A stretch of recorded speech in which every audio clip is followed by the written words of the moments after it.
الذين آمنوا اتقوا الله حق تقاته ولا تموتن إلا وأنتم مسلمون. وقال الله تعالى يا أيها الناس اتقوا ربكم الذي خلقكم من نفس واحدة وخلق منها زوجها وبث منهما رجالا كثيرا ونساء واتقوا الله الذي تساءلون به والأرحام إن الله كان عليكم رقيبا. وقال الله تعالى يا أيها الذين آمنوا اتقوا الله وقولوا قولا سديدا يصلح لكم أعمالكم ويغفر لكم ذنوبكم ومن يطع الله ورسوله فقد فاز فوزا عظيما. وقال رسول الله صلى الله عليه وآله وسلم اتق الله حيثما كنت فاتبع السيئة الحسنة تمحوها وخلق الناس بخلق حسن. Masyarul muslimin, a'azzakumullah ta'ala, para asatidz, para bapak, para ibu jamaah subuh ya, dan juga jamaah i'tikaf yang dimuliakan Allah Subhanahu wa taala. Alhamdulillah kita bisa bermuajahah di subuh kita pagi ini ya, dalam rangka duduk zikir ya, menetapi perintah dan sunnah Nabi sallallahu alaihi wasallam. Nabi SAW bersabda, "Man shalla salatan subhi fi masjidin jama'atin yathbutu fi hatta yusalli sab'at ad-duha kana ajri hajjin aw mu'tamirin tamatan hajjatin wa umratin." Siapa saja yang mengerjakan salat subuh berjamaah di masjid, lalu dia tetap duduk berdiam di masjid sampai kemudian datang waktu melaksanakan salat sunnah duha, yakni salat isyraq ya, terbit tambah 15 menit duha di awal waktu, maka ia seperti mendapat pahala orang yang berhaji atau berumrah secara sempurna. Jadi ini hadis riwayat Imam At-Tabrani. Jadi walaupun kita tidak bisa pergi haji dan umrah, mudah-mudahan kita bisa mendapatkan pahalanya. Walaupun memang haji dan umrah tentu lebih tinggi, karena ini bukan haji dan umrah, bukan. Tapi pahalanya bisa menyamai haji dan umrah dengan kita kemudian sholat subuh berjamaah di masjid, kemudian duduk diam hingga terbit mentari ya, tunggu 15 menit hingga masuk waktu duha, kemudian kita sholat sunnah duha, maka kita mendapatkan pahala haji dan umrah sebagaimana yang disabdakan oleh Rasulullah sallallahu alaihi wasallam. Jemaah yang dimuliakan Allah Subhanahu wa taala, pagi hari ini kita akan membahas tentang berpedoman pada Al-Qur'an ya. Sebagaimana kita ketahui bahwa Allah Subhanahu wa taala ya telah berfirman yang menyatakan bahwa Ramadan itu adalah bulan yang mulia. Mengapa? Karena ada Al-Qur'an. Karena Allah Subhanahu wa taala turunkan Al-Qur'an di bulan Ramadan. Allah taala menyatakan di Quran surah Al-Baqarah ayat 185, "A'udzu billahi minasyaitonir rajim. Syahrul Ramadan alladzi unzila fihi al-Qur'an hudan lin-nasi wa bayyinatin minal huda wal furqan." Syahrul Ramadan, bulan Ramadan, alladzi unzila fihi al-Qur'an, yang di dalamnya diturunkan Al-Qur'an. Hudan lin-nasi, petunjuk bagi manusia, wa bayyinatin, dan penjelasan mengenai petunjuk itu, wa bayyinatin minal huda wal furqan, dan pembeda antara hak dan batil. Ramadan adalah bulan pertama kali turunkan Al-Qur'an. Ini menurut riwayat Ibnu Abbas radhiyallahu anhu, sahabat Nabi SAW, bahwa awal mula Al-Qur'an itu diturunkan semuanya ya. 30 juz itu semuanya diturunkan dari Lauhil Mahfuz ke Baitul Izzah atau langit dunia ya, langit dunia. Sebagaimana Ibnu Abbas menyatakan, anzalal Qur'ana jumlatan wahidan, diturunkan Al-Qur'an dalam jumlah yang satu keseluruhannya ya, ila sama'i dunya, ke langit dunia, Baitul Izzah, Lailatul Qadri, pada malam Lailatul Qadar, malam Lailatul semuanya ya. Tsumma anzala ba'da dzalika fi 20 sana, kemudian diturunkan ya terus menerus sesudah itu sepanjang 26 tahun berdasarkan kenyataan, fakta, keadaan yang mengharuskan diturunkan gitu ya. Jadi berangsur-angsur gitu ya selama 20 tahun, tepatnya 23 tahun. Nabi di Mekah 13 tahun, di Madinah 10 tahun. Jadi 23 tahunan. Kalau kita belajar dulu waktu kecil ya di SD itu 22 tahun, 2 bulan, 22 hari gitu ya. Nah, 23 tahun aja lah ya gitu. Nah, menyatakannya 20 sanatan. Jumlahnya berapa ayat? Nah, kalau di SD itu suka dikasihnya 6. Apa namanya ya? Kuadran 6 ya. 6.600. Padahal yang benar bukan itu. Yang benar 6.236. 6.200 itu biasanya cuma buat gampang ingat. Padahal nggak tepat. Yang tepat tuh 6.236 ayat. Kalau 114 surat betul, 30 juz juga betul.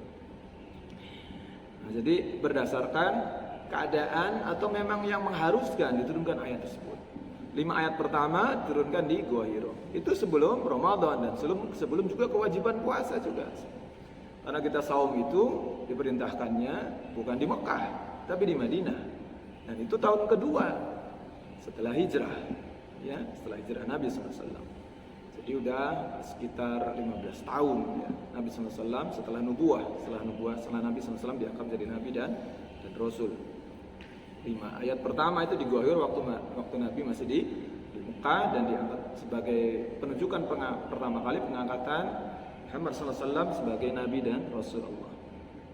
Bapak Ibu yang dimuliakan Allah Subhanahu wa taala, Al-Qur'an ini fungsinya ya tidak main-main. Fungsinya sebagai hudal linnas, petunjuk bagi manusia agar manusia itu hidupnya selamat. Kalau kita jalan, ada banyak rambu-rambu, itu kan petunjuk tuh. Belok kanan, belok kiri, nanti tanjakan, di turunan, awas tikungan tajam dan sebagainya. Petunjuk supaya kita selamat di perjalanan. Begitu juga dengan Al-Qur'an. Ada yang halal, ada yang haram. Ada yang wajib, ada yang haram. Ada yang sunnah, ada yang makruh. Ada yang boleh dikerjakan. Semua ada dalam Al-Qur'an. Ada hukum-hukumnya gitu. Kalau orang mencuri hukumnya apa? Dipotong tangan. Tugasnya pemerintah itu apa? Menyediakan kebutuhan pokok rakyat, menjaminnya. Itu juga ada dalam Al-Qur'an. Kalau butuh penjelasan, nanti ada di ayat-ayat selanjutnya. Kalaupun tidak ada, nanti didetilkan lagi melalui sunnah Nabi SAW, hadis Nabi SAW, melalui ucapan Nabi, perkataan Nabi, dan ketetapan Nabi SAW. Karena makna sunnah itu begitu. Nah, sunnah itu adalah qauli wa fi'li wa iqrar Rasul SAW.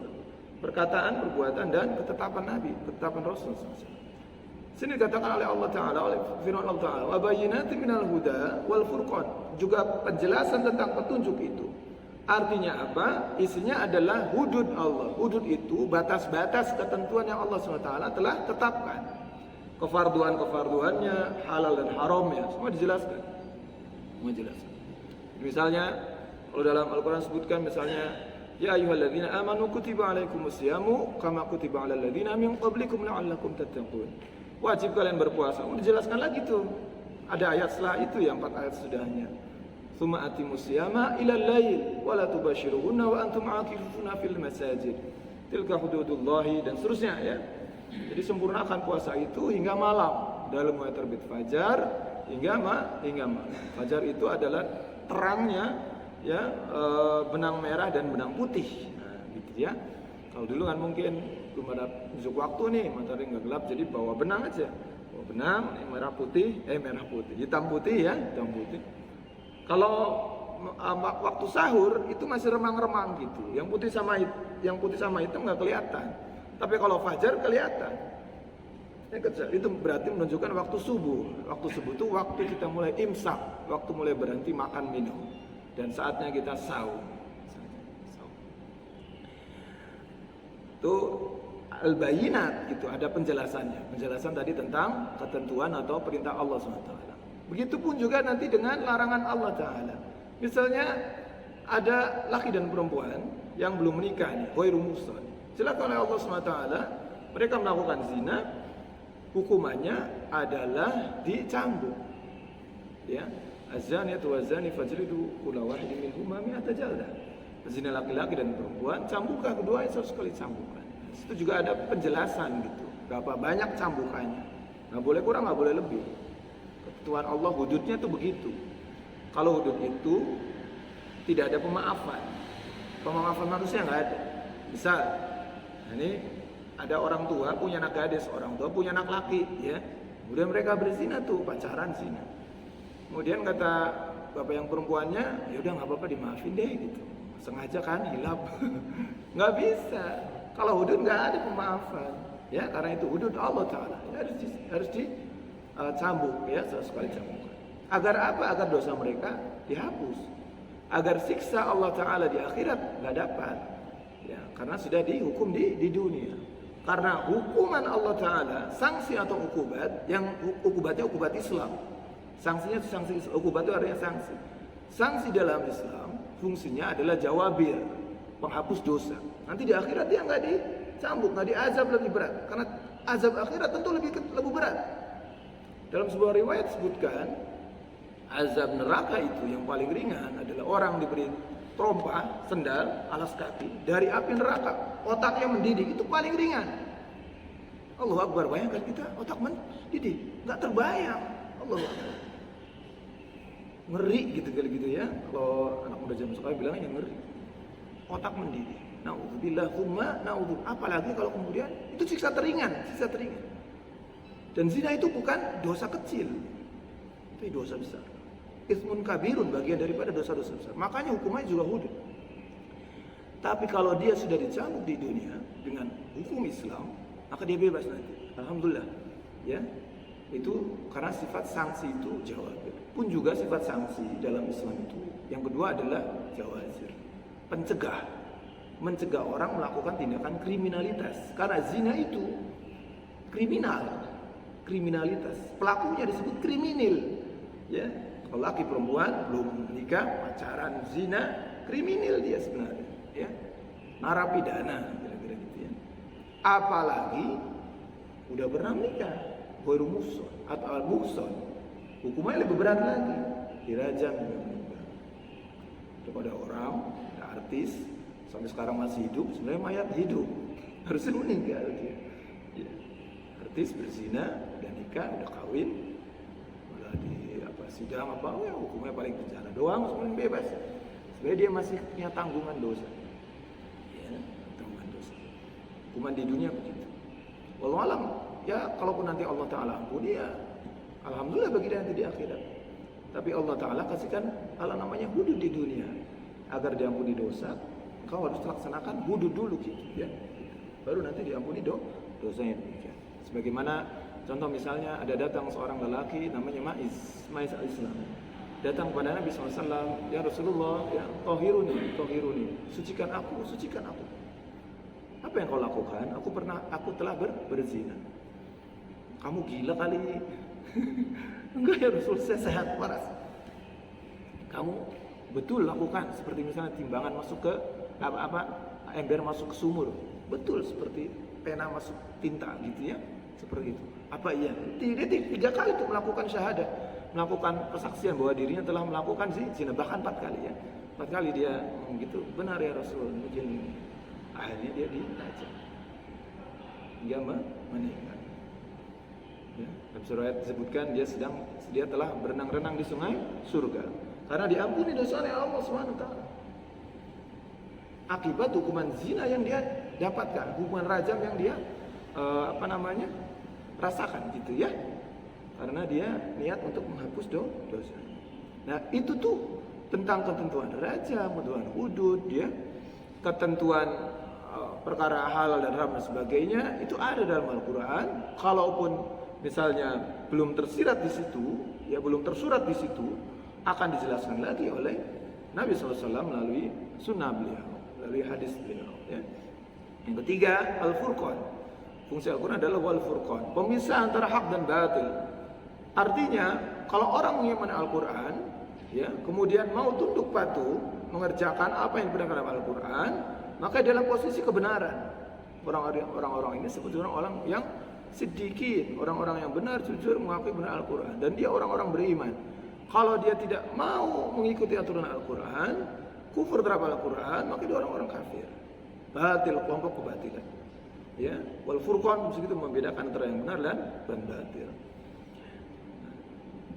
Bapak Ibu jamaah yang dimuliakan Allah Subhanahu wa taala, hari ini adalah momen ya atau masa ya di mana kita bisa merasakan bagaimana ada fitnah terhadap Al-Quran. Memang ini bukan yang pertama kali. Sebelum-sebelumnya juga sudah banyak fitnah terhadap Al-Quranul Karim. Yani apa fitnahnya? Menciptakan keraguan terhadap Al-Quran sebagai kalamullah. Kalamullah itu firman Allah, gitu ya. Ucapan Allah Subhanahu wa taala dari dulu. Padahal kalau kita ya memang betul ya, manusia kalau melihat Al-Quran itu biasanya ini Al-Quran kalamullah atau bukan sih? Yang pertama, bisa jadi Al-Quran itu adalah ucapan baginda Rasulullah SAW. Bisa jadi begitu ya. Atau yang kedua, ada kemungkinan kedua, Al-Quran itu buatan orang Arab. Karena Al-Quran dulu bahasanya teksnya kan bahasa Arab. Atau yang ketiga, bukan buatan orang Arab. Kalau bukan buatan orang nggak mungkin. Misalnya buatan orang Indonesia nggak mungkin bahasanya Arab. Ya. Dulu bahasanya bahasa ya Jawa, ya bahasa Sanskerta segala macam ya, bukan. Apalagi buatan orang Inggris. Jadi paling cuma itu aja. Ya kemungkinannya. Yang pertama adalah firman Allah Ta'ala, yang kedua ucapan Nabi Muhammad saja buatan Nabi Muhammad, atau yang ketiga buatannya orang Arab. Yang pertama, kalau yang kedua ini buatan Nabi Muhammad ini tertolak karena Nabi SAW itu adalah ummi. Ummi itu nggak bisa baca tulis huruf Arab, nggak bisa. Kalau begitu Nabi bodoh dong? Enggak, justru Nabi cerdas. Mengapa? Karena Nabi hafal Al-Quran. Kalau orang hafal nggak perlu dia paham teks, nggak perlu dia mengerti tentang teks, karena hafal. Orang zaman dulu, orang Arab itu menghargai orang yang hafal daripada orang yang harus membaca. Orang yang membaca berarti ingatannya sedikit di bawah orang yang hafal. Ingatannya nggak banyak, ya kecerdasannya untuk menampung teks, pikiran, ya pemahaman, ide itu kurang. Karena dia harus baca teks dulu. Baca teks. Tapi orang yang hafal tentu ada semua gitu, ya di akal pikirannya, ya di akalnya, di otak.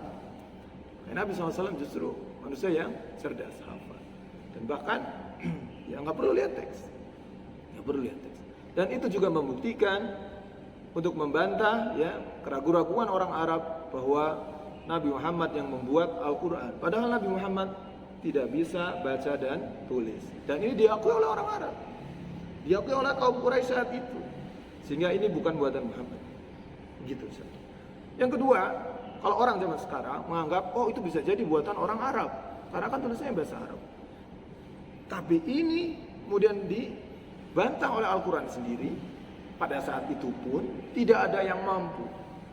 Bapak Ibu jamaah rahimakumullah, saat itu teknologi paling tinggi adalah kemampuan orang untuk membuat syair, membuat kalimat-kalimat bermakna tinggi yang bisa menggugah orang, yakni syair. Sama seperti sekarang kayak misalnya orang buat menciptakan lagu, ya itu luar biasa penghargaannya, betul tidak? Ada kita punya artis tuh Indonesia, ada Melly Guslau dan suami namanya Anto Hood, ya. Mereka berdua sudah hijrah, alhamdulillah ya. Melinya udah pakai jilbab, ya. Anto Hoodnya udah ya udah mau ikut pengajian segala macam, ya. Sama itu teman saya itu Ustaz Fatih Karim, ya, dia punya namanya Cinta Quran, ikutan itu, ya. Yang artis hijrah sekarang, alhamdulillah. Itu zaman dulu, ya. Saya juga muda, bapak juga masih muda mungkin. Syairnya tuh enak gitu. Banyak anak muda yang hafal syairnya, ya. Bahkan kalau nggak salah nomor 1 lah topnya gitu kalau bikin namanya lagu, ya bikin lagu. Lihat orang pencipta, komposer segala macam, duitnya banyak, punya mobil mewah, rumah banyak, megah, wah orang menghargai luar biasa, ya artis. Bahkan kalau ada acara kenegaraan pun artis diundang untuk jadi penghiburnya, untuk menyanyikan lagunya segala macam. Acara kenegaraan negara dihargai luar biasa. Saat itu pun juga sama, ya. Kaum Quraisy, orang Arab saat itu senantiasa mengunggulkan mereka para penyair, ya para penyair. Dan sekarang dia juga masih ada, ya syair, lirik lagu segala macam gitu kan, ya. Itu pasti digandrungi oleh manusia sejagat saat ini, ya sejagat ini. Satu Al-Quran juga sama. Tapi ditantang oleh Allah Subhanahu Wa Taala untuk membuat satu surat saja. Wa in kuntum fi raibin mimma nazzalna ala abdina fa'tu bi suratin min mithlihi wad'u syuhada'akum min dunillahi in kuntum shadiqin. Jika kamu tetap dalam keraguan terhadap Al-Quran yang kami wahyukan kepada hamba kami Muhammad SAW, buatlah satu surat saja. Fa'tu bi suratin min mithli. Buat satu surat saja yang semisal dengan Al-Quran. Wad'u syuhada'akum, dan ajaklah penolong-penolongmu min dunillah selain Allah. In kuntum shadiqin, kalau kamu orang-orang yang benar. Buat tuh. Tapi nggak ada tuh yang mampu membuat satu surat pun dalam Al-Quran. Adapun ketika di Madinah, ya di 13 tahun, ya turunkan Quran tersebut, kemudian ke Madinah, baru ada namanya Musailamah Al-Kadzab, ya dari Yamamah, nabi palsu itu, ya dia mengaku sebagai nabi, buat surat namanya surat tentang gajah, ya, Al-Fil, ya untuk menandingi surat tentang Al-Fil tentang gajah. Gajah dikasih tahu Malfil, ya apa itu gajah, ya gajah itu hewan yang bertelinga lebar, berhidung panjang, diketawain sama orang Arab. Ini bukan syair ya, ini buatan anak-anak nggak berakal, gitu, anak-anak kecil, ya, gitu ya. Diketahui, nggak ada yang mampu, nggak ada yang mampu. Allah Ta'ala nyatakan fa illam taf'alu wa lam taf'alu fattaqun nar allati waquduha an-nas wal hijarah u'iddat lil kafirin. Maka jika kamu tidak dapat membuatnya dan pasti kamu tidak akan mampu membuatnya, perihalalah dirimu fattaqun nar, dari api neraka, allati waquduha an-nas wal hijarah u'iddat lil kafirin, yang bahan bakarnya adalah manusia dan batu yang disediakan bagi orang-orang kafir. Jadi bahan bakar neraka itu bukan bensin premium yang Pertamax, bukan solar, bukan. Bahan bakarnya itu manusia dan batu. Allah Akbar. Neraka itu panasnya luar biasa dan dinginnya juga luar biasa. Ada di neraka itu nama bagiannya Zamharir. Ada satu doa Nabi SAW, ya Allahumma ajirni min zamhariri jahannam. Ya Allah, jauhkanlah kami dari zamharirohnya jahannam. Jadi jahannam itu ada namanya zamharir. Zamharir itu adalah tempat ya yang sangat dingin. Jadi dinginnya itu luar biasa ya, menusuk tulang, merobek daging ya, mengeremukkan tulang-tulang. Jadi diceritakan dalam riwayat itu, orang-orang kafir yang masuk ke dalam jahanam itu mereka kepanasan, mereka meminta kepada Allah untuk diberikan dingin. Kemudian mereka lari ke sisi, diberikan tempat yang dingin, namanya Zamhariro. Kemudian mereka merasakan dingin yang luar biasa hingga meremuk tulang ya, menghancurkan daging dan sebagainya. Mereka pun nggak berani, nggak kuat balik lagi ke yang panas. Lebih baik di sini daripada di tempat yang dingin. Nauzubillah, tsumma naudzu. Artinya keadaan apapun dalam neraka itu pasti tidak enak ya. Masyaallah subhanahu azakumullah taala. Jadi Al-Quran bukan ucapan Nabi Muhammad, bukan juga buatan Nabi Muhammad, bukan juga buatan orang Arab. Al-Quran adalah kalam, firman Allah Subhanahu wa taala. Ada memang fitnah yang dilakukan oleh orang Quraisy mengatakan bahwa Al-Quran itu datangnya dari yang namanya Jabar ya. Jabar itu orang Sisilia, bukan orang Arab. Datang untuk mengajari Nabi Muhammad katanya. Nah, ini nggak benar, karena Jabar itu orang Sisilia, bukan orang Arab. Mana mungkin dia mengerti huruf Arab? Dia orang Ajam namanya, Ajam itu luar Arab. Nah mungkin ini dibantah pula oleh orang-orang saat itu pula, gitu ya, yang hidup pada saat itu. Jadi Al-Quran adalah kalam. Fitnah lain pun dilakukan agar umat Islam mengabaikan Al-Quran, menjauh dari Al-Quran, atau bahkan alergi pada Al-Quran. Dulu orang kafir itu senantiasa membuat kegaduhan kalau Al-Quran itu dibacakan. Jadi mereka cara membuat gaduhnya itu bersiul, tepuk tangan gitu ya.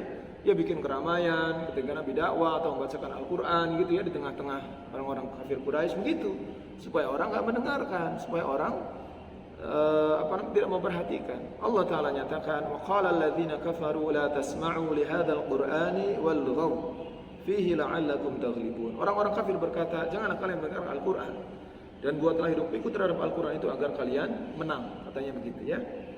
Jadi ketika misalnya dibacakan Quran ya, mereka buat kegaduhan ya, jangan dengerin ya. Kalau dengerin saja itu pasti akan dalam tanda kutip ya, tersihir gitu ya, dengan Al-Quran. Karena itu terjadi oleh 3 orang, salah satunya itu 3 orang pembesar Quraisy. Malam hari Nabi SAW biasa sholat malam. Itu ada orang ya, pembesar Quraisy yang pertama, dia mendengarkan dari jauh. Dia tersentuh dengan ayat itu dan tertegun di situ. Luar biasa kalimat-kalimat indahnya Al-Quran. Ini bukan ucapan manusia. Ini bukan ucapan manusia. Luar biasa, sambil dia mereteskan air mata. Yang ternyata ada pembesar yang lain juga di keremangan malam itu yang ada yang mendengarkan juga. Kemudian ada lagi 3 orang. Pas sudah saat mereka pulang berpapasan. Apa yang kalian lakukan? Apa yang kita lakukan? Mereka berjanji tidak akan datang lagi ke situ. Malu. Tapi malamnya datang lagi. Itulah fitrah manusia. Fitrah manusia itu senantiasa condong kepada kebaikan dan kebenaran. Fitrah kita ini, Allah Ta'ala ciptakan ini pasti condongnya kepada kebenaran dan kebaikan. Jadi orang yang kalau berbuat maksiat, berbuat dosa, sebenarnya dia menyalahi fitrahnya. Sebenarnya orang itu telah menghancurkan fitrah dirinya. Yang mabuk, yang judi, yang zina, yang menentang hukum zalim ya pada manusia ya, nggak mau turut dengan Al-Qur'an, sebenarnya dia mengingkari fitrahnya sendiri. Mengingkari fitrah sendiri. Karena Islam, karena Al-Qur'an itu sesuai dengan fitrah manusia, mutabikul fitri, sesuai dengan fitrah manusia ya. Itu buktinya begitu ya. Pembesar Quraisy juga begitu ya. Nah, apa sikap terbaik kita seorang mukmin saat dibaca Al-Qur'an? Tentu adalah mendengarkannya dengan sebaik-baiknya. Tidak hanya mendengarkan, jadi harus memperhatikan. Perhatikan itu meresapi maknanya. Kalau nggak paham artinya, ya kita harus berusaha belajar untuk ya minimal terjemah dulu ya.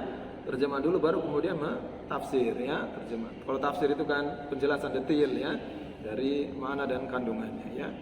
Tafsir dalam Al-Qur'an, tafsir Qur'an itu ada ya beberapa jenis ya. Tafsir yang pertama itulah tafsir bil ma'tsur. Tafsir bil ma'tsur itu adalah menafsir ayat Al-Qur'an, menjelaskan ayat Qur'an dengan ayat yang lain. Ya, ayat itu namanya bil ma'tsur ya, atau dengan hadis Nabi SAW. Tafsir yang mutabar dari tafsir bil ma'tsur itu misalnya tafsirnya Imam At-Tabari ya, Imam At-Tabari, atau juga Imam Ibnu Katsir ya rahimahullah taala. Ya, itu tafsir bil, ada juga ada tafsir Al-Qurtubi juga ya, itu tafsir bil ma'tsur. Ada juga tafsir yang birra'i ya, birra'i ini dengan ijtihad ya.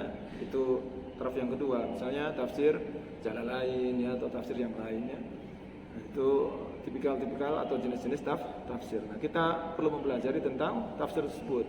Bahkan Imam At-Tabari dalam sebuah pernyataan beliau di kitab tafsirnya Jami'ul Bayan lil Ahkamil Quran, beliau menyatakan bahwa ilmu tafsir itu adalah rating tertinggi lah.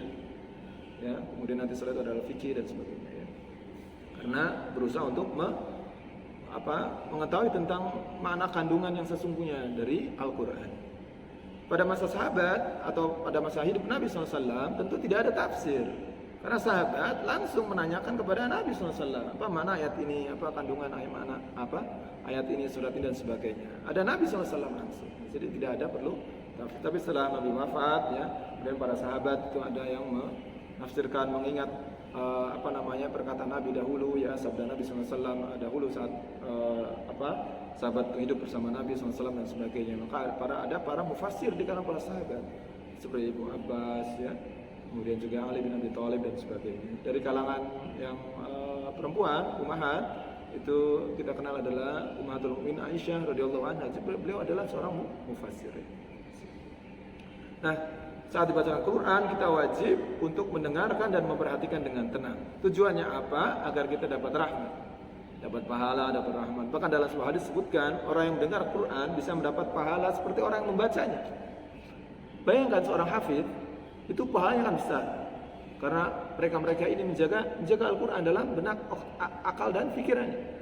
Tetapi kita yang tidak hafiz misalnya, seperti saya ini nggak hafiz, itu bisa mendapatkan rahmat dengan ya mendengarkan bacaan hafiz Quran, bacaan orang para hufaz, mendengarkan Al-Quran.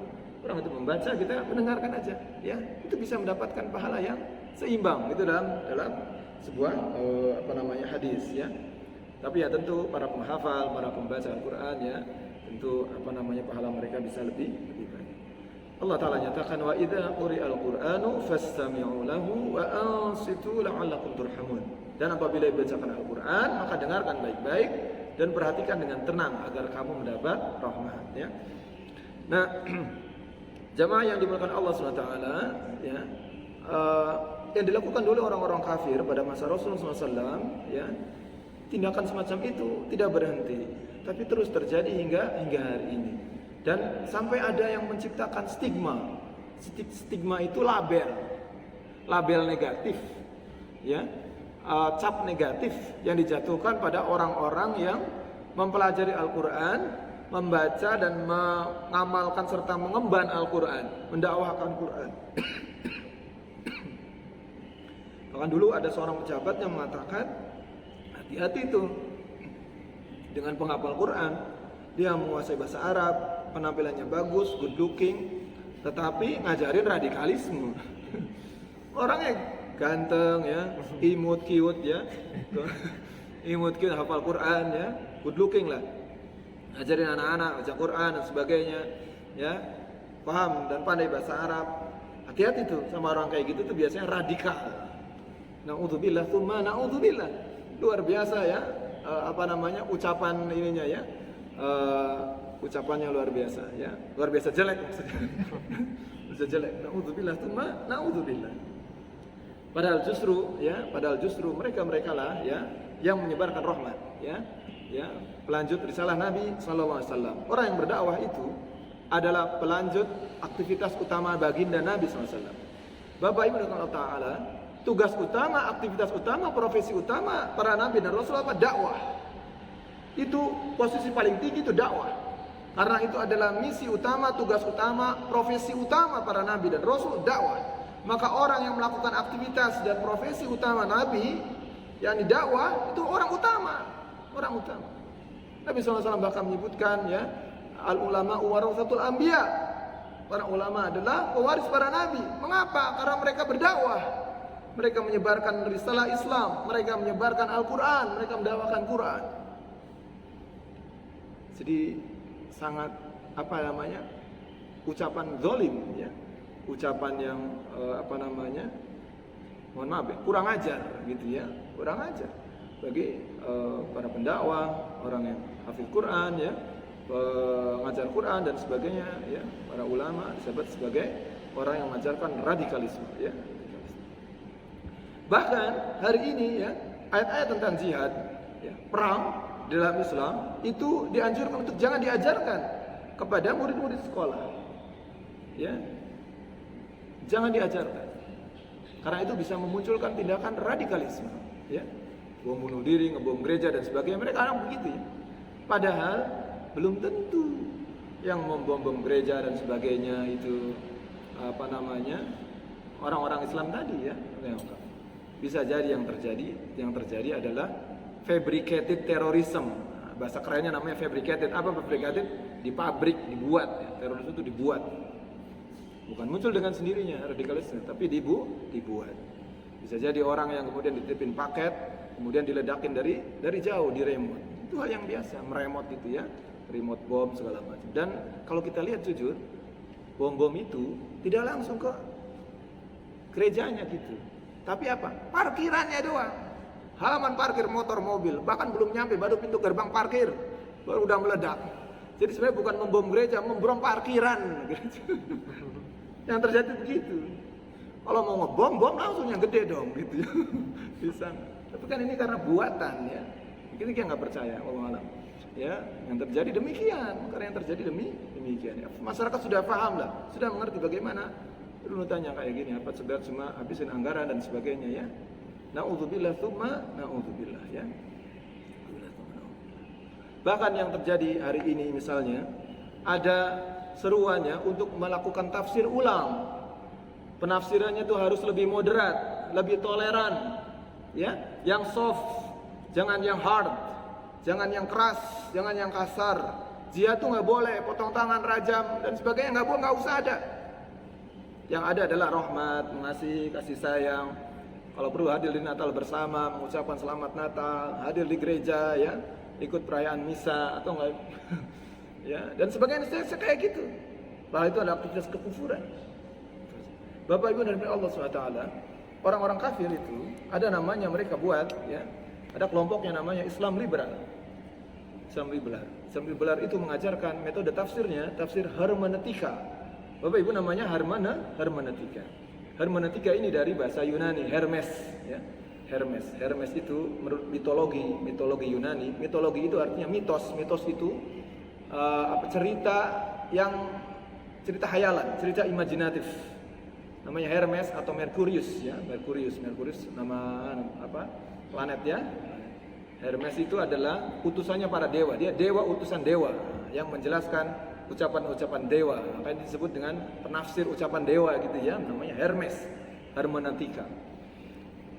Teori hermeneutika dalam tafsir itu yang dikembangkan oleh orang liberal Orang liberalnya itu ada Fazlur Rahman, ya, Arkaun, orang-orang Amerika, orang-orang Barat, orang-orang Eropa dan Amerika itu menjelaskan bahwa Al-Quran itu harus ditafsiri ulang, harus dilakukan lagi. Zaman dulu tafsirnya Ibnu Katsir, tafsirnya At-Tabari, tafsirnya Jalalain, Jalaluddin Al-Mahalli dan Jalaluddin As-Suyuti, tafsirnya Al-Baihaqi dan sebagainya, itu tafsir konvensional, tafsir tradisional, tafsir kuno, tafsir yang udah usang. Jadi harus tafsir yang baru dan modern, tafsir yang lebih toleran, tafsir yang lebih moderat. Nah, dihermetik. Makanya sampai muncul sekarang itu ada disertasi itu tulisan S3 Bapak Ibu, tulisan doktoral. Tulisan doktoral bahwa melakukan seks di luar nikah itu boleh. Menafsiri ayat tentang milkul yamin. Quran surah Al-Mu'minun kan ada kan gitu ya kan? Walladzina hum li furujihim hafizuna illa ala azwajihim aw ma malakat aymanihim. Orang-orang mukmin yang beruntung itu adalah yang menjaga farjinya, menjaga kemuliaannya, kecuali kepada istrinya dan milkul yamin, budak-budaknya. Sekarang milkul yamin itu enggak ada kata dia. Jadi milkul yamin itu sebenarnya di luar istri, tetapi dia boleh dihubungi secara seksual kalau suka sama suka, ridho sama ridho boleh gitu, asal bukan istri orang lain, asal tempat tertutup. Itu sama aja dengan pelacuran. Orang bayar, mohon maaf ya, bayar pelacur, bayar WTS, nah kayak gitu. Jadi pelacuran itu boleh kata dia begitu, asal suka sama suka. Nauzubillah itu contoh hasil hermeneutika. Dan itu jadi disertasi Bapak Ibu. Disertasi di S3 di mana ya? UIN kalau nggak salah ya. Di UIN yang Jogja atau apa ya. Nauzubillah itu artinya hermeneutis. Dan orang yang nulis doktornya lulus jadi gelar doktor. Pembimbingnya itu salah satunya yang jadi anggota BPIP sekarang. Bapak Ibu yang Allah Subhanahu wa taala. Jadi itulah contoh hasil hermeneutika ya, hermeneutika dari padahal hermeneutika itu munculnya orang-orang barat itu ketika mereka menafsiri Bible, menafsiri Injil. Injil itu memang mereka juga mengakui ini penulisnya itu nggak kredibel. Ada 4 Injil itu kan ya, ada Matius, Markus, Yohanes ya. Satu lagi saya lupa ya. Itu ditulisnya 75 hingga 100 tahun setelah Nabi Isa diangkat oleh Allah Ta'ala. Jadi mereka awalnya menafsiri Bible, menafsiri Injil, ya, menjelaskan tentang teks-teks Injilnya, sesuaikan dengan literalnya, moralnya, dan alegorikal mereka. Ini nggak sesuai, harus tafsiri kembali nih segala macam. Nah itu ditimpakan kepada Quran. Padahal Quran tafsirnya itu, metodenya, kaidahnya itu sudah ada. Nggak perlu ditafsiri ulang. Karena hermeneutika salah satu pijakannya itu menjadikan kondisi saat ini, kondisi yang ada saat itu menjadi sumber hukum. Nah ini yang tidak benar. Yang benar adalah teks ayat Al-Quran itulah yang jadi sumber hukum terhadap keadaan. Bukan keadaan jadikan sumber hukum terhadap Al-Quran. Jadi keadaan, waktu, zaman, masa itu harus dihukumi dengan Quran. Bukan mereka yang menghukumi Quran, bukan. Ya, bukan mereka yang menghukumi Quran. Sehingga muncul misalnya, ya, tidak perlu ada hukum tentang waris. Ya. Laki perempuan ya sama aja gitu, karena equality ya, kesamaan gender ya. Kemudian poligami nggak boleh ya. Kemudian jihad yang dimaksud tuh usaha sungguh-sungguh, bukan perang. Jihad itu usaha sungguh-sungguh. Jadi kalau Bapak Ibu misalnya masak sungguh-sungguh jihad buat suami ya, kita belajar sungguh-sungguh jihad, padahal bukan begitu ya, bukan.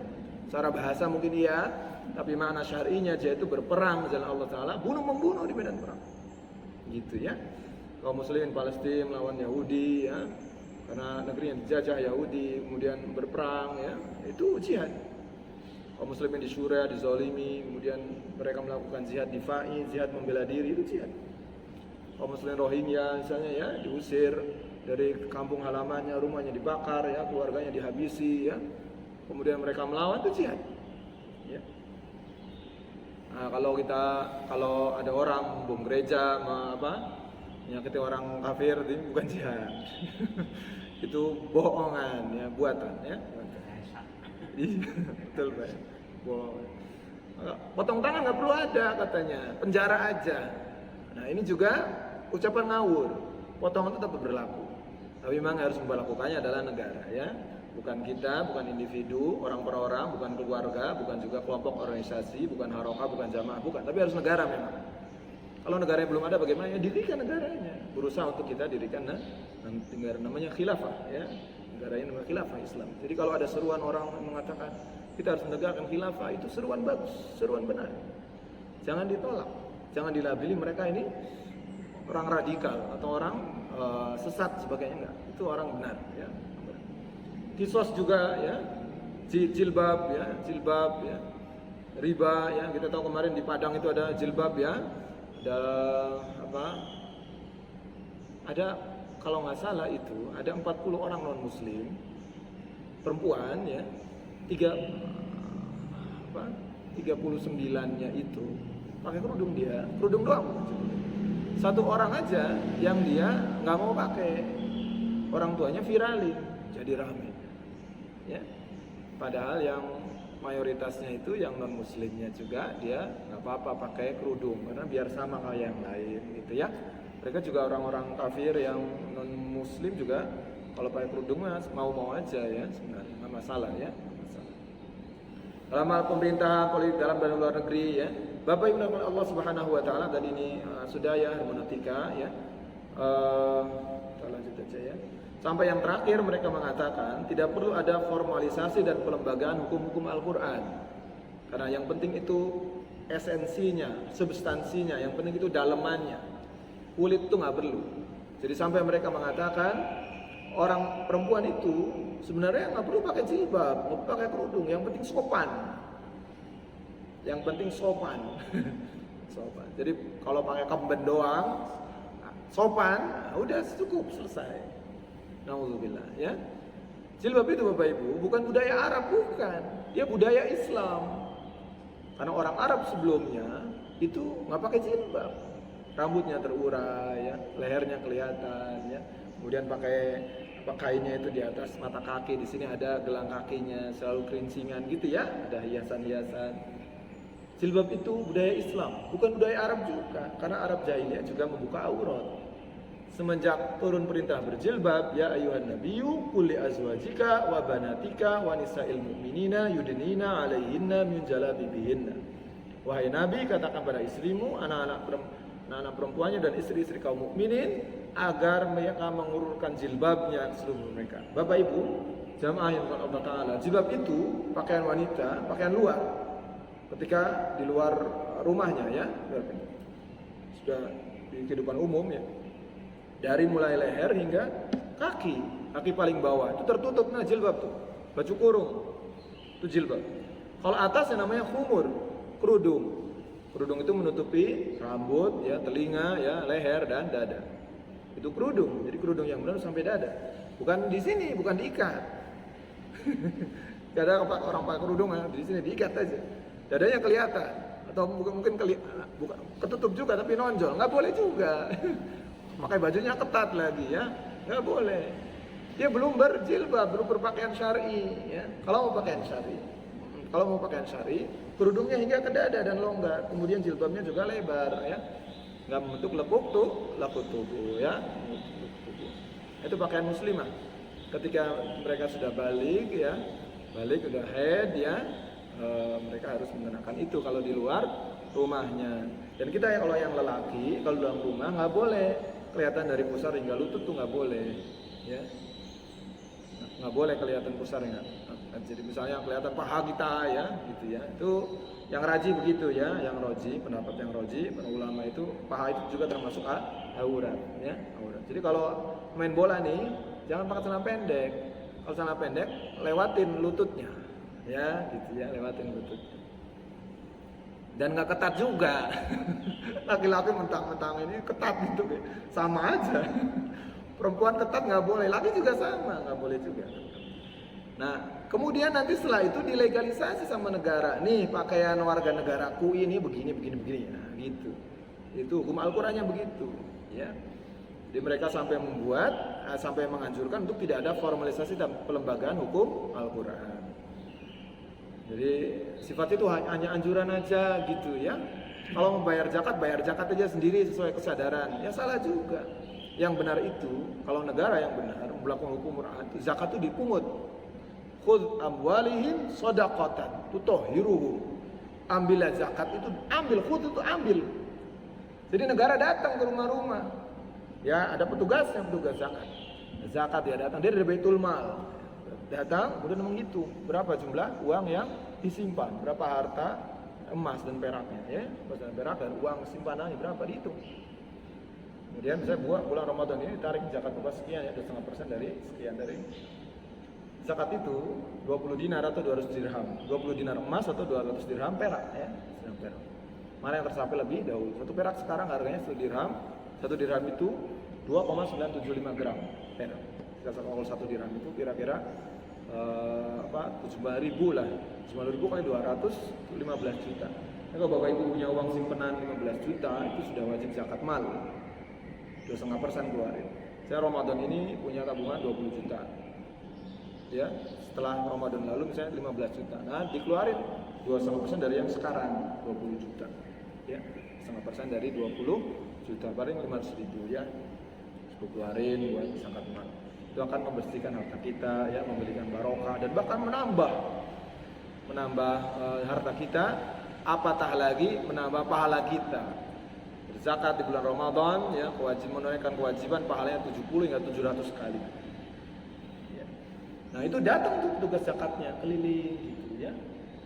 Narikin zakat. Itu yang benar begitu. Ya, yang benar begitu. Kemudian ada polisi surtoh ya, polisi negara itu keliling kampung ya, bahkan jaga di komplek-komplek, di rumah-rumah, bukan satpam yang jaga di komplek, tapi polisi karena mereka dibayar negara. Nah, udah selesai. Oke. Al-Quran itu adalah petunjuk dan solusi kehidupan. Walaupun cara bahasa Al-Quran artinya qira'a, bacaan, Quranan ya, bacaan. Karena membaca Al-Quran itu akan mendatangkan pahala. Iwas sekalian, Allah Ta'ala menyatakan innal ladzina yatluna al-kitaba wa aqamus salata wa anfaqu mimma razaqnahum sirran wa alaniyatan yarjuna tijaratan lan tabur. Perniagaan yang tidak merugi itu adalah orang yang selalu baca Quran. Itu perniagaan yang merugi. Karena pahalanya luar biasa besar. Alif lam mim disebutkannya bukan 1 huruf, tapi 3 huruf. Alif sehuruf, lam sehuruf, mim sehuruf. Masing-masing 10, 30. Apatah lagi dibaca pada bulan Ramadan, Masya Allah. Di luar Ramadan aja kayak gitu. Di bulan Ramadan lebih di bulan Ramadan besar, apalagi di bulan Ramadan. Nah, itu perniagaan yang tidak merugi, untung terus, nggak ada ruginya. Pahalanya ada imbalannya sangat besar, untungnya sangat besar. Wa aqamus shalah, dan mendirikan salat, itu juga perniagaan yang nggak rugi. Perniagaan dagang yang untung. Perniagaan itu kan perdagangan ya, dagangan yang untung. Wa anfaqu, dan menafkahkan mimma razaqnahu, sebagian dari rezeki yang diberikan sirra wa alaniyah, baik sembunyi-sembunyi maupun alaniyah, terang-terangan ya. Yarjuna tijaratan lan tabur. Kita ini Bapak Ibu, kita dikasih modal. Kalau mau dagang ada modalnya kan.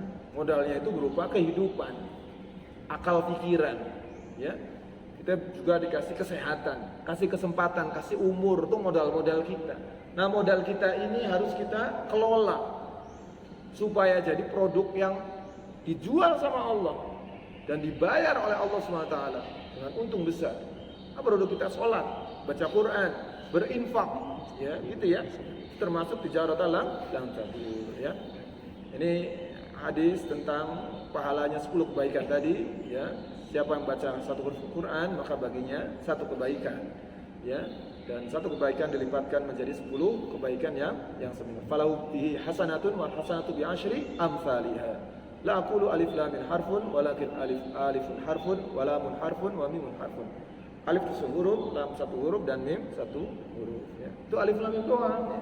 Nah, kita baca banyak ya gitu ya. Jadi kita sehari minimal 1 juz. Itu udah berapa? huruf ya yang kita baca ya, dan sangat besar pahalanya. Sahabatku sekalian, dalam sebuah riwayat kita lihat bagaimana para salafus salih ya, para salafus salih. Imam Asy-Syafi'i rahimahullah taala di luar Ramadan beliau bisa menghatamkan Quran, menghatamkan loh ya, berarti baca 30 juz itu tiap hari. Sehari itu 30 juz beliau. Allah. Sehari 30 juz. Ya. Namun di luar Ramadan seharinya 2 juz. Seharinya 2 kali khatam. Seharinya berarti 60 juz gitu ya. Bukan 60 juz, 30 juz kemudian 30 juz lagi. Gitu. Bisa nggak? Bisa kalau orang hafal Quran mah. Ini Mas Syafi'i kan hafal Quran ya, beliau umur 9 tahun udah hafal Quran. Jadi sangat mudah. Nah, kita bisa nggak ya? Ya minimal sehari sejuz lah ya, gitu ya. Nanti 1 bulan khatam gitu ya. Atau memang kalau kita orang biasa yang cepat-cepat itu 3 hari ya, 3 hari khatam gitu ya. Jadi sehari 10 juz. Sehari 10 juz, sehari 10 juz, nanti 3 hari 30 juz. Sehari 10 juz bisa nggak? Bisa. 5 kali 5 waktu misalnya ya. Maghrib mungkin agak ini ya, mungkin nanti pas diganti dengan duha ya, sholat duha 2 juz gitu ya, subuh 2 juz, maghrib 2 juz, asar 2 juz, dan habis isya 2 juz. Beres itu 10 juz ya. 1 juz itu paling 45 menit ya maksimal. Atau mungkin juga ada yang 30 menit ya, 35 atau 1 jam lah ya. 2 jam 1 juz apa-apa ya. 1 juz 2 jam, 1 jam juga tidak apa-apa. Dalam 2 riwayat disebutkan karena Syafi'i yakhtimul Quran fi syahri Ramadan sittina khatman. Imam Syafi'i biasa menghatamkan Quran di bulan Ramadan sebanyak 60 kali ya. Bahkan dalam riwayat disebutkan beliau menghatamkan Qurannya itu pada saat salat malam beliau ya. Kalau salat sendirian kan tentu bisa panjang. Kalau salat wajib ya sunahnya ya nggak panjang-panjang ya, nggak panjang. Kalau salat wajib biasa jadi imam. Setelah itu kalau biasa para salafus saleh, para sahabat ya salat ininya sendirian ya, salat sunnahnya itu kadang nggak di masjid, kadang di rumahnya dihidupkan ya gitu. Dan mereka memperbanyak bacaan Quran di dalam sholatnya, karena membaca Quran dalam sholat itu disukai ya, sukai. Kata Nabi SAW, ayuhibbu ahadukum idza raja'il ahli ayyajida fihi thalatha khilafatin idhamin simanin ya. Maukah salah seorang dari kalian jika dia kembali ke rumahnya mendapat 3 onta yang hamil, gemuk dan besar. Saat itu ya hewan yang dalam tanda kutip kendaraan yang luar biasa itu onta. Kalau kuda sama onta. Kalau kuda itu ibaratnya kayak Lamborghini lah ya, kira-kira Lamborghini-nya gitu ya. Itu onta, harganya gitu-gitu ya. Maukah kalian dapat Lamborghini di rumah 3? Nah, gitu. Kira-kira begitu Lamborghini. Kalau kuda Ferrari mungkin ya, karena kan gambarnya kuda Ferrari. Mau kamu dapat Lamborghini di rumah 3 gitu ya. Mau para sahabat jawab, iya, na'am. Qala fatalatu ayatin yaqra'u bihinna ahadukum fi sholati khairun lahu min thalathi khilafatin idhamin simanin. Salah seorang dari kalian membaca 3 ayat dalam sholat lebih baik baginya daripada mendapatkan 3 onta hamil, gemuk dan besar. Lamborghini di rumah 3 itu kalah dibanding dengan baca 3 ayat dalam sholat kalian. Masya Allah. Jadi kalau para hufaz bagus tuh, senang ya berhafal Quran, kalau kita hafal Quran ya itu ya, kita hafal minimal juz amma lah ya. Ya kalau nggak juz amma dari An-Nas sampai Al-Hakumut Takatsur. Kalau nggak lewatin lagi lah sampai Ad-Duha gitu ya. Ya terus nanti lewatin lagi terus sampai An-Naba ya. Juz 30 lah minimal ya, belajar dihafalin lagi ya. Kemudian nanti naik lagi tuh juz 29. Oh, anak saya itu, ini anaknya Ustaz Iwan juga ya.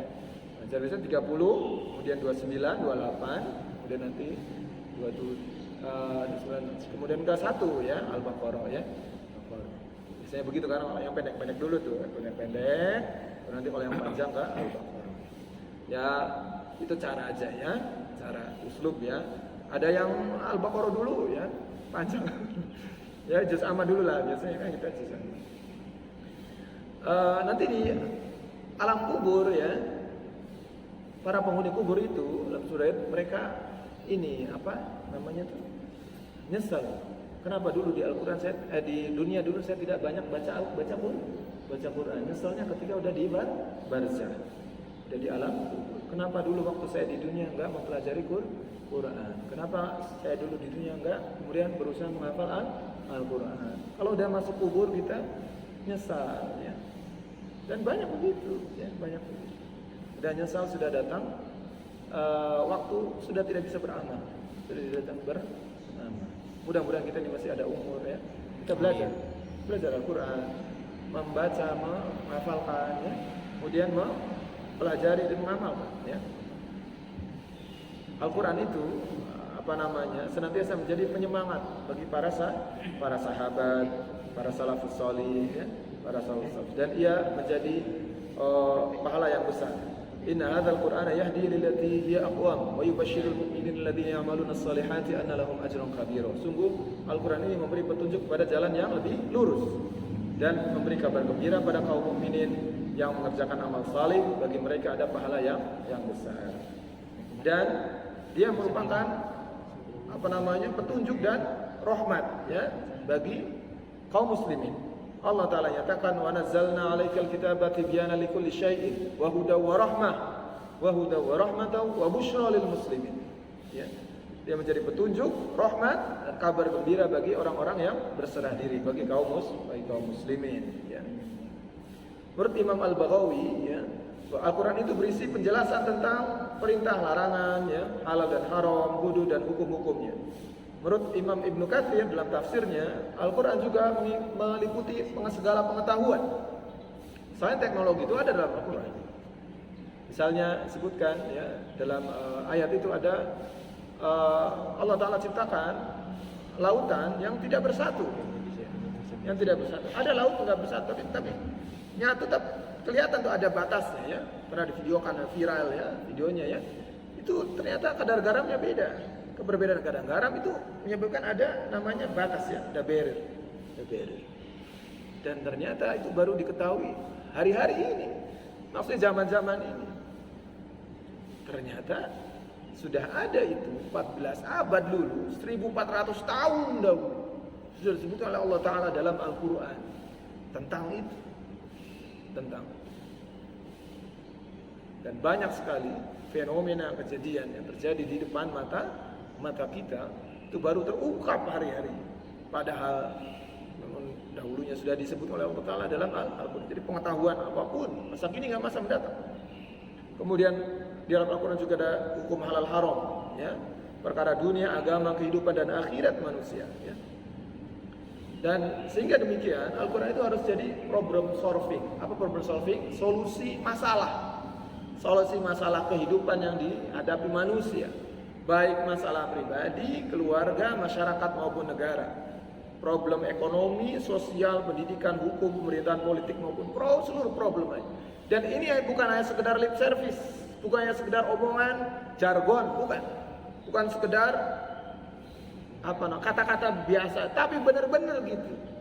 Solusi itu betul solusi kalau mau diterapkan. Sehingga pada masa Nabi SAW, ketika terapan Al-Quran dan para sahabat ridwanullah alaihim terapan Al-Quran itu makmur itu betul, ya, makmur itu betul. Nggak ada riba, ya. Nabi SAW senantiasa bagikan, misalnya ghanifah, anfal, humus, terus biasa infak, sedekah luar biasa, nggak ada yang kekurangan pangan. Hari ini kita ini kaya, punya beras bertonton di Bulog ya, bahkan stoknya harus impor stoknya, tapi masih banyak yang kelaparan. Ada yang meninggal karena kelaparan, ada yang gantung diri nggak bisa makan. Itu karena Al-Quran tidak diterapkan, ya, tidak diterapkan.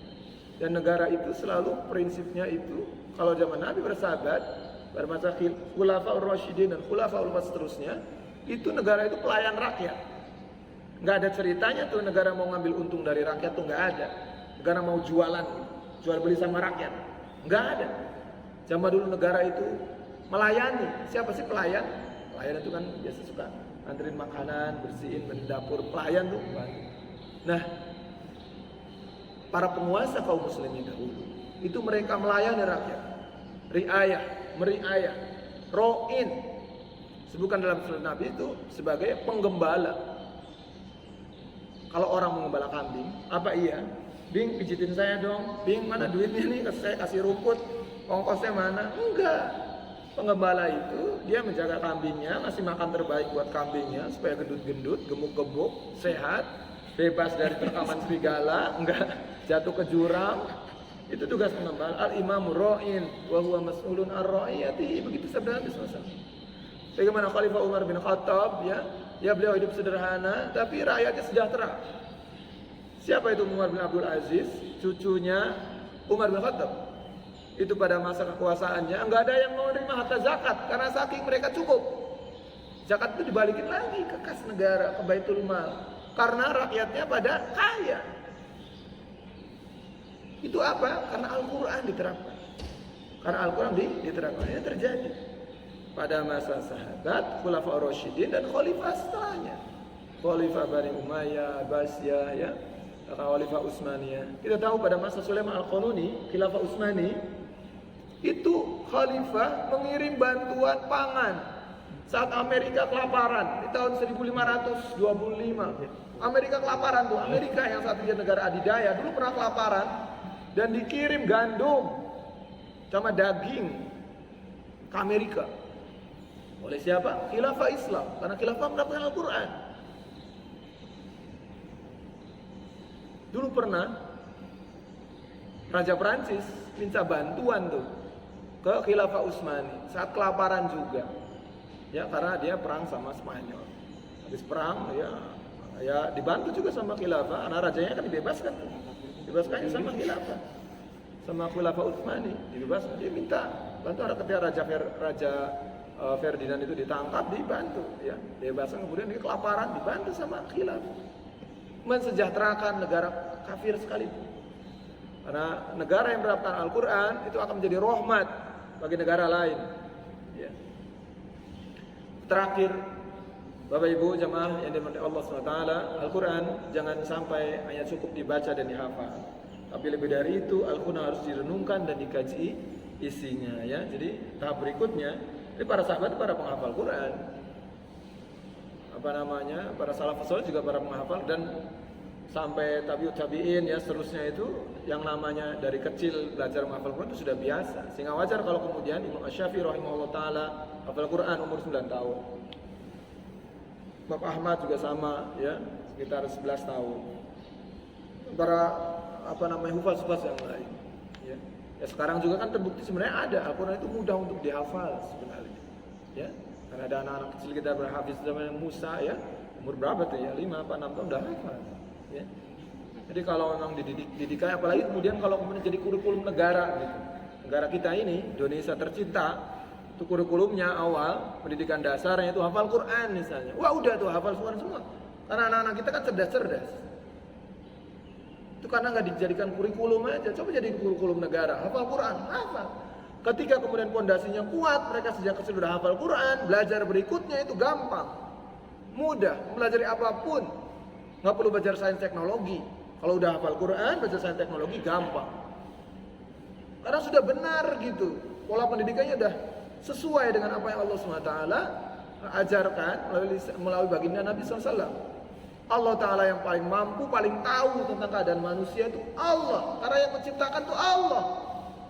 Menciptakan kita ini Allah, jadi Allah tahu tentang kebutuhan dan segala seluk-beluknya, tetek bengeknya tentang manusia yang Allah ciptakan itu. Dan Allah tuh kasih tahu nih petunjuknya nih. Kalau kamu gitu petunjuk, kamu tuh bahagia dunia akhirat, lurus hidupnya, selamat. Iwas sekalian. Jadi kita perlu merenungkan dan mengkaji isi Al-Quran. Selanjutnya, yang terakhir wajib menerapkan, sehingga Al-Quran bisa jadi solusi. Kalau nggak diterapkan, nggak pernah jadi solusi. Nggak pernah bisa menyelesaikan masalah kalau tidak diterapkan. Allah Ta'ala nyatakan, fa imma ya'tiyannakum minni huda faman ittaba'a hudaya fala yadhillu wa la yashqa. Jika datang kepada kalian petunjukku, maka siapa saja yang mengikuti petunjukku, ia tidak akan sesat, tidak akan celaka. Wa man a'rada 'an dzikri fa inna lahu ma'isyatan dhanka. Siapa saja yang berpaling dari Quran, dari peringatanku, sungguh dia akan menghadapi kehidupan yang sempit. Di dunia dia sempit, di akhirat dia buta. Wa nahsyuruhum yaumal qiyamati a'ma. Ini lanjutannya begitu, ya, surat Thaha itu. Kami kumpulkan mereka dalam kondisi buta. Mereka bertanya, Allah, kami dulu bisa melihat kok jadi buta sekarang? Karena kamu dulu mengabaikanku. Kamu nggak mengikuti perintahku, kamu melupakan aku, maka sekarang hari ini aku lupakan kalian. Na'udzubillahi tsumma na'udzubillah, melupakan Al-Quran. Yang terakhir, semoga Allah Subhanahu wa taala jadikan kita para pembaca, penghafal, penerap, kemudian pengemban dan pendakwah Al-Quran, supaya nanti kita bisa mendapatkan syafaat dari Quran. Sebagaimana Allah Ta'ala juga memberikan syafaat melalui jalan puasa. Syafaat Allah Ta'ala itu bisa melalui baginda Nabi SAW. Kalau kita mengikuti Nabi SAW yang menjadi umat setia beliau, kemudian senantiasa mengemban Al-Quran, kemudian senantiasa bersaum, ya, menahan syahwat kita, ya, hawa nafsu kita mengekang dan mengendalikannya. Kata Nabi SAW, "As-siyamu wal Qur'anu yashfa'ani lil 'abdi yaumal qiyamah." Puasa dan Quran itu akan beri syafaat bagi seorang hamba pada hari kiamat. Yaqulu siyam, berkata puasa, ayy rabbi, wahai Rabbku, manhu ta'ama wa syahwati bin nahar, aku telah menahan dia dari makan dan syahwat pada siang hari. Fayashfa'ani fi, karena itu sehingga aku kasih syafaat buat dia. Kemudian wa yaqulul Quran berkata, man'ahul naum bil lail, aku telah menjaga dia, menahan dia dari tidur pada malam hari. Ya, qala fayashfa'ani, maka izinkan aku untuk memberikan syafaat pada dia, ya, qala fayashfa'an, maka keduanya pun diizinkan untuk memberi syafaat. Bapak Ibu yang Allah Subhanahu wa taala, itu saja mungkin pengajian kita pagi hari ini. Mudah-mudahan Allah Subhanahu wa taala, ya, ada pertanyaan. Mudah-mudahan Allah Subhanahu wa taala kasih kesempatan bagi kita, ya, untuk senantiasa pelajari, menghafal dan menerapkan Al-Qur'an dan mengembannya. Amin.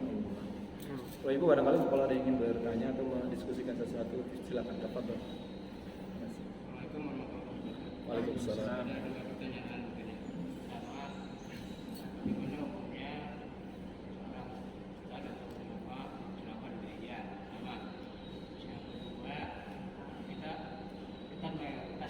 Islam. Kalau lihat dari paparan barusan, kita prihatin sebetulnya, ya. Prihatin banget, jauh banget gitu. Nah, gimana sikap kita sebagai orang awam, saya ya, bukan awam, apa mensikapinya gitu. Dalam Al-Quran harusnya kan Islam tuh begini. Setelah kita kok kembalikannya jauh banget. Ya, baik. Bapak Ibu dan Allah SWT, terkait kita dengan aktivitas ritual terhadap orang-orang di luar Islam, maka kita tidak boleh menghadirinya, merayakannya, atau kemudian menghadiri peribadatannya. Jadi hukumnya itu haram, ya, haram. Ini sudah merupakan sebuah ijma para ulama. Jadi diperbolehkan aktivitas kita interaksi dengan orang non-muslim adalah mendakwahi mereka agar memeluk Islam. Mendakwahi mereka tidak perlu kita harus mendatangi tempat-tempat ritual mereka, tidak perlu. Jadi cukup misalnya di luar tempat ritual mereka kita datangi untuk mengajak mereka memeluk Islam. Jadi ajakan yang pertama kepada orang di luar Islam adalah mengajak mereka masuk Islam. Tidak perlu sebenarnya kita diskusi panjang lebar tentang masalah yang detil-detil gitu. Ajak mereka diskusi tentang akidah dan keimanan, itu aja dulu. Karena yang diperintahkan, yang dilakukan Nabi SAW kepada para pendeta Nasrani Bani Najran ketika di Madinah, ya, Nabi SAW mengajak mereka memeluk Islam. Nabi mengajak mereka untuk kemudian membuka pikiran mereka siapa sebenarnya Tuhan, Rob yang sesungguhnya. Apakah Allah Ta'ala ataukah Isa Al-Masih? Apakah Isa alaihissalam yang sebenarnya beliau hanyalah manusia, beliau hanyalah Rasul, Nabi, Rasul utusan Allah SWT, bukan Tuhan. Sampai mereka mengajak membuktikan tentang kebenaran tersebut. Maka Nabi SAW ajak mereka untuk mubahalah. Siapa yang benar? Jadi udah mentok tuh, jadi ceritanya ya, keras kepala ya orang kafir Nasraninya. Ya udah kita mubahalah, berani tidak? Mereka janji, ya kami berani. Maka Nabi SAW datang bersama Fatimah dan juga bersama Ali, ya, sama Hasan dan Husain, keluarga Nabi SAW. Karena yang tersisa tinggal itu, ya, putra-putri Nabi, putra Nabi kan cuma Fatimah aja, yang lain sudah wafat, ya. Kulsum, Ruqayyah sudah wafat. Dan cucu beliau masih hidup adalah Hasan dan Husain. Dia cerita dan duduk di situ. Tapi sampai sore, dari pagi sampai sore itu nggak datang mereka, ya, ketakutan, ya. Karena kalau mubahalah itu efeknya luar biasa, ya, luar biasa, dilaknat Allah. Jadi berceramah di gereja ini jumhur ulama mengatakan tidak dibenarkan. Ya, tidak benar tadi perbuatannya haram, nggak boleh ya. Apalagi cuma sekedar ngasih puisi kebangsaan ya. Aku berdoa ngangkat tangan, engkau berdoa menggenggam tangan. Aku apa katanya ya? Dalam bioku Allah, dalam biomu Yesus. Nah, itu kalimatnya kata-katanya begitu kan? Kata-katanya begitu. Nah, itu perkataan-perkataan mentoleransi kekufuran. Ya, itu nggak boleh. Di dalam akidah Islam tidak boleh ada tasammum, tidak boleh ada toleransi. Ya. Akidah mereka menyatakan Nabi Isa alaihissalam sebagai Tuhan adalah kufur. Memberikan selamat kepada orang Nasrani, perayaan Natal, pendirian gereja itu kekufuran juga. Meridhoi kesyirikan dan kekufuran, dan ini tidak diperbolehkan. Jadi ini apa namanya haram ya, sebenarnya tidak diperbolehkan. Saya khawatir ya orang-orang yang melakukan itu hanya sekedar untuk cari amplop, cari uang. Karena kan kalau datang nanti ya kita tahu lah ya. Saya PNS, kayak Bapak Ibu ya. Kalau diundang isi ada uangnya ya. Ada uang ya. Nggak sampai peresmian gedung aja ya, dapat uang ya. Ada uang. Gunting pita aja dapat uang ya. Gunting pita nih. Atau cuma sekedar ini bendera ya. Bendera dapat uang. Padahal cuma gini doang ya. Ngasih sambutan di wisuda ya, dapat uang 5 juta ya. Ada perjalanan dinas. Apalagi itu sekedar ya, sampai mendirikan bangun gereja ya. Membangun gereja itu kita kalau jadi pekerja tukang batu gereja itu nggak boleh haram. Karena membantu kesyirikan, membantu kekufuran nggak boleh. Memfotokopikan Injil nggak boleh. Kita punya usaha fotokopi nih Bapak Ibu. Ada datang, kita tahu ini Injil itu. Ya itu Injil. Maaf Pak, kita nggak fotokopi Injil. Kita fotokopinya ada PowerPoint bahasa Arab aja. Kayak begitu, karena kita mendukung kekufuran. Nah itu nanti kaitannya dengan muamalah ya. Jadi muamalah itu detail ya. Muamalah yang dari bangun gereja nggak boleh. Jadi yang bangun gereja siapa? Yang mereka sendiri. Mereka sendiri. Ya, bukan kita, bukan orang Islam ya, bukan orang. Jaga gerejanya bukan kita, karena menjaga kekufuran juga. Kita jadi satpam atau jaga perayaan Natal nggak boleh. Itu yang pertama ya. Yang kedua kaitannya dengan kita kaum muslimin, bagaimana keadaan kita hari ini? Ya ini juga memprihatinkan diri kita ya, dan kita berdoa kepada Allah SWT agar mengampuni dosa-dosa kita dan kelemahan kita. Dan kewajiban bagi kita adalah mendakwahi ya mereka-mereka yang memiliki otoritas, memiliki wewenang untuk segera menerapkan Al-Quran. Tugas kita adalah senantiasa melakukan dakwah. Ya. Kata Nabi SAW, "Man ra'a minkum munkaran falyughayyirhu biyadihi, fa illam yastati' fa bilisani, fa illam yastati' fa biqalbihi, wa dzalika adhaful iman." Siapa saja yang tahu kemungkaran depan kalian, maka wajib ubah dengan tangan. Kalau kita nggak punya kuasa, nggak punya wewenang, nggak punya otoritas, maka berikutnya, ya, kalau kita punya, maka kita harus ubah dengan peraturan kita, dengan tata tertib kita, ya, dan sebagainya gitu ya. Jadi kita punya perusahaan nih. Nanti karyawanku semua nggak boleh ada yang buka aurat. Kalau buka aurat saya keluarkan. Nah, gitu bisa karena kita punya kekuasaan, ya, kekuasaan. Nah, kalau kita nggak mampu, maka kita dengan lisan kita, ya, dengan lisan kita, dengan mulut kita, ya, tidak memaksa tapi mengingatkan dia tentang azab Allah Taala, tentang surga dan neraka dan sebagainya, ya.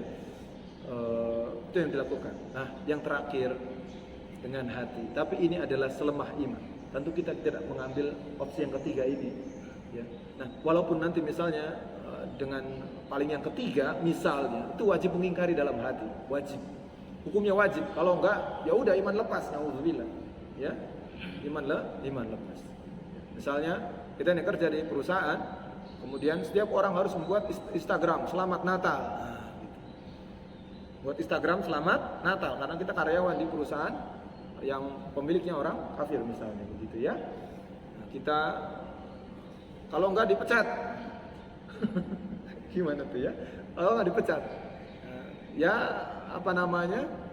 kalau dipecat sebenarnya itu bukan darurat. Nah, lebih baik dipecat aja lah daripada iman kita lepas, ya. Iman kita lepas enggak apa-apa. Kecuali kalau udah ditodongin ini, ya, todongin pisau atau belati, nah itu adaful iman di situ boleh, ya. Adaful iman di situ boleh.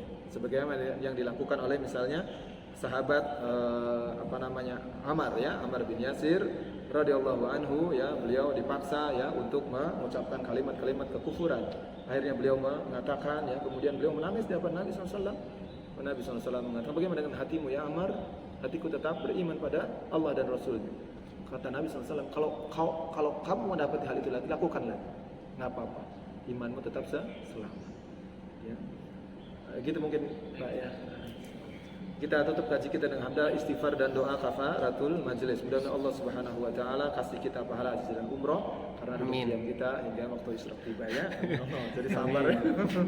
Mendukung itu ya supaya dapat niatnya ya. Kita tutup dengan hamdalah, istighfar kafaratul majelis. Alhamdulillahirabbil alamin. Astaghfirullahaladzim. Subhanakallahumma wa bihamdika asyhadu an la ilaha illa anta astaghfiruka wa atubu ilaik. Wa la ilaha illa anta. Wassalamualaikum warahmatullahi wabarakatuh. Waalaikumsalam.